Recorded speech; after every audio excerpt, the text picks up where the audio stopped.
Sciatica झाल्यावर पेशंटला काय त्रास होतो?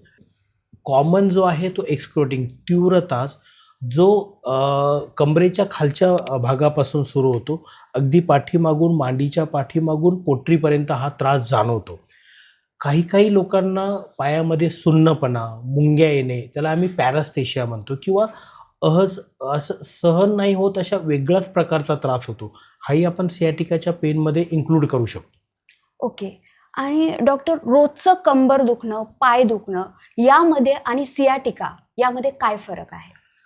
रोज कंबर दुखणं हा अगदी वेगळाच अध्याय ठरेल आपल्यासाठी, कारण कंबरदुखीचे पण कारणं आहेत. त्याच्यात सियाटिकामध्ये पण आपण कंबरदुखी बघतो, पण असं नाही की प्रत्येक कंबरदुखी ही सियाटिकाचं कारण आहे. हे हे हे समजून घ्या, कारण की कंबरदुखीचे बाकीचेही कारणं आहेत, पण प्रत्येक कंबरदुखी ही सियाटिकाला जन्म देईल हा असा भाग नाही आहे.